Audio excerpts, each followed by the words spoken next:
Hey everybody, welcome to the very first episode we're calling Tuesday Talks, or really whatever name you want. My name is Dylan. I'm a real estate agent here in the Grand Strand area, and today I'm joined by Brad Elliott with Revolution Mortgage. So this is going to be a very new thing we're doing once a week. Some days you will catch us out in the office, some days it might be out in the golf course. Either way, every week we're going to bring you quick, real conversations about the real estate market and the mortgage market as well. These will include market updates, tips, tricks, everything you know, whether you're buying your first home, investing, or just trying to stay ahead. So today our first episode will be the foundation of these series, or it's almost like a mortgage 101. So we're going to talk about a few basics plus a few insider tips that Brad has for our first-time home buyers and investors. So let's go ahead and get into it. Hey guys, this is Dylan White here with the Trayway team at RE/MAX Southern Shores. We talk about everything buying and selling real estate along the Grand Strand and how to navigate the market.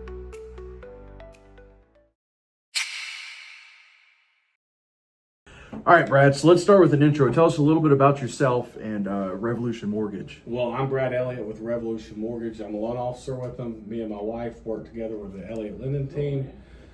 We help home buyers navigate the process with confidence and making a smooth and stress-free purchase Okay, of a home. cool deal. So let's break it down for our listeners. What exactly is a mortgage and how does that work? A mortgage is simply a loan you take out to buy a house, Dylan. Instead of paying for the home all up front, Okay. you borrow money from a lender, you repay it over time, typically 15 years or 30 years with interest. Okay. And there's a lot of different loan types out there. Can you walk us through what the most common types of the loans that you can get? Absolutely. We have conventional and FHA, VA loans. Conventional are good for buyers with strong credit scores and solid down payments. FHA is a great option for first-time home buyers with lower credit scores and requiring as little as 3.5% down. Okay. And what is a conforming loan versus a non-conforming loan? I've heard that before, and I've seen it on some pre-approvals you send over. What does that exactly mean? So conforming loans, that means they adhere to specific requirements set by Fannie and Freddie Mac, who govern mortgage lending. That includes borrower qualifications such as credit score, debt to income, and document standards. The conforming loan limit in 2025 is $806,500. $806,500 for a conforming loan limit. Now, if I wanted an FHA loan, but this wasn't the first home I purchased, am I able to do that as well? Or It is, as long as you don't have an FHA loan right now. Okay, cool deal. What's some of the biggest questions buyers have about down payments? Like, how much do people actually need to put down? Well, buyers are always saying, I don't have 20% down. I know I can't buy a house without 20% down. That is a huge myth. You don't need 20% down to buy a home. Okay. And we always tell our clients to get pre-approved before house hunting.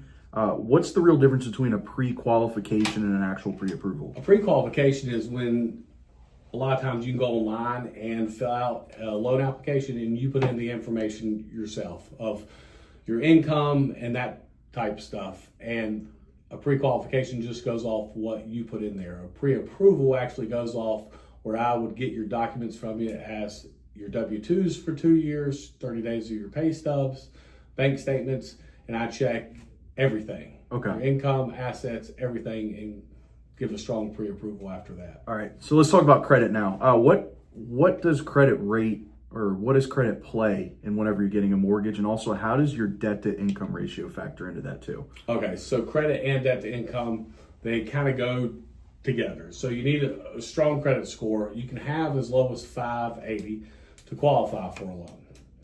Debt to income has requirements they're different from conventional to FHA. FHA lets you have higher debt to income limits where you can go up to 56, 57%. Okay. Conventional is right around 45 to 47. All right. Nice. And then a lot of buyers, they don't realize that there are costs beyond just a down payment. Can you give us a quick breakdown on closing costs and what other fees buyers should expect whenever they're purchasing their first home? Lender fees, third-party fees such as appraisal, title, attorney, prepayment costs of homeowners insurance, property taxes, and sometimes buyers can negotiate the sellers to pay that stuff and help cover their closing costs. Yeah, you're absolutely right. And what are your top 3 tips for first-time home buyers to make your mortgage process smoother? Get pre-approved before you start shopping. I can't stress that enough. It's never good if you go shopping first and you don't actually know what you can afford. Save money for your down payment and closing costs. and work with the right team. The right team is going to get you in a position to where you have your pre-approval. They talk to your agent, that you are well prepared to go out and find that home and make a good, solid offer that fits your budget and your needs.